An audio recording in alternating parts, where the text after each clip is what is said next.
समय की बात है। एक छोटे से गांव में रामू नाम का एक गरीब किसान अपनी बेटी के राधा के साथ रहता था। राधा अपनी बुद्धिमानी और समझदारी के लिए पूरे गांव में प्रसिद्ध थी। हालांकि वे गरीब थे, लेकिन दोनों हमेशा खुश रहते थे।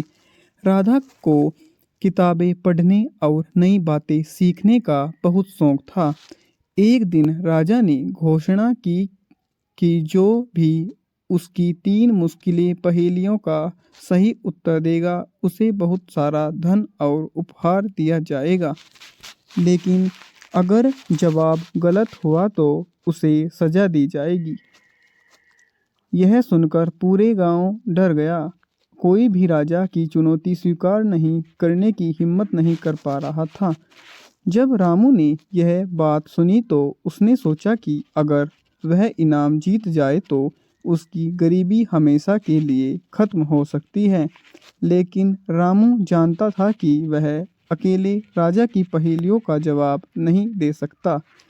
वह अपनी बेटी राधा के पास गया और सारी बात बताई। राधा ने मुस्कुराते हुए कहा, पिताजी, आप चिंता मत कीजिए, मैं राजा की पहेलियों का उत्तर दूंगी। मुझे विश्वास है कि हम जीतेंगे। रामू को अपनी बेटी पर गर्व था, लेकिन वह डर भी रहा था कि अगर उत्तर गलत हुआ तो राजा सजा देगा। अगले दिन राधा अपने पिता के साथ राजा के दरबार में पहुंची। राजा ने देखा कि रामू की बेटी ने चुनौती स्वीकार की है। उसने राधा से कहा, तुम बहुत छोटी हो, लेकिन मैंने सुना है कि तुम चतुर हो।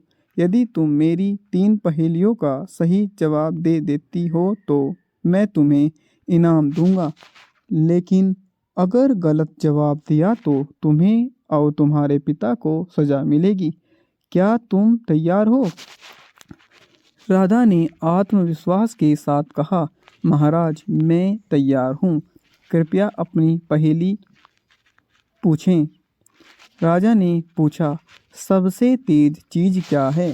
राधा ने कुछ क्षण सोचा और फिर उत्तर दिया, महाराज, सबसे तेज चीज विचार है, क्योंकि यह पलक झपकते ही कहीं भी पहुंच सकता है। कोई पहाड़, कोई समुद्र इसे रोक नहीं सकता। राजा मुस्कुराया और बोला, यह सही उत्तर है। दरबार में बैठे सभी लोग राधा की चतुराई देखकर हैरान थे। राजा ने दूसरी पहेली का जवाब दिया, दुनिया में सबसे मूल्यवान चीज क्या है? राधा ने बिना समय गवाए उत्तर दिया, महाराज, सबसे मूल्यवान चीज समय है, क्योंकि अगर समय एक बार चला जाए तो उसे वापस नहीं लाया जा सकता। सोना, चांदी और धन भी समय के मुकाबले कम मूल्यवान हैं। राजा ने सिर हिलाते हुए कहा, तुमने फिर से सही उत्तर दिया। अब राजा को यकीन होने लगा था कि यह लड़की असाधारण रूप से बुद्धिमान है। राजा ने तीसरी और सबसे मुश्किल पहेली पूछी, ऐसी चीज क्या है जो हमेशा बढ़ती है लेकिन कभी घटती नहीं? राधा ने कुछ क्षण सोचा और फिर उत्तर दिया, महाराज, वह चीज है ज्ञान। ज्ञान जितना बांटा जाए वह उतना ही बढ़ता है। यह कभी खत्म ही नहीं होता। राजा इस उत्तर से बहुत प्रभावित हुआ। उसने कहा, तुमने मेरी सभी पहेलियों का उत्तर सही दिया है। मैं तुम्हारे लिए तुम सचमुच बहुत चतुर हो। राजा ने राधा और उसके पिता को बहुत सारे सोने, चांदी के सिक्के और उपहार दिए। राजा ही उसने राधा को चतुर बेटी की उपाधि से सम्मानित किया। राजा ने कहा, तुम्हारी बुद्धिमानी ने यह साबित कर दिया कि ज्ञान और चतुराई सबसे बड़ी संपत्ति है। तुम्हारे जैसे लोग हमारे राज्य के लिए गर्व की बात है। रामू और राधा खुशी खुशी अपने गांव लौट आए। अब उनकी गरीबी खत्म हो चुकी थी, लेकिन उन्होंने अपनी सादगी और ईमानदारी नहीं छोड़ी।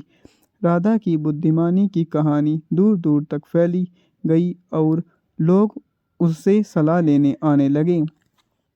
ज्ञान सबसे बड़ी ताकत है। धन और संपत्ति क्षणिक, लेकिन ज्ञान और बुद्धिमानी हमेशा साथ साथ रहती है। समझदारी और धैर्य बड़ी समस्याओं को भी निकाला जा सकता है। हर परिस्थिति में आत्मविश्वास बनाए रखना सफलता की कुंजी है। यह कहानी हमें सिखाती है कि चतुराई और ज्ञान से न केवल व्यक्तिगत समस्याएं सुलझाई जा सकती है, बल्कि दूसरों का जीवन भी बेहतर। कमेंट करें हमारी मोरल कहानी आपको कैसी लगी। Thank watching now.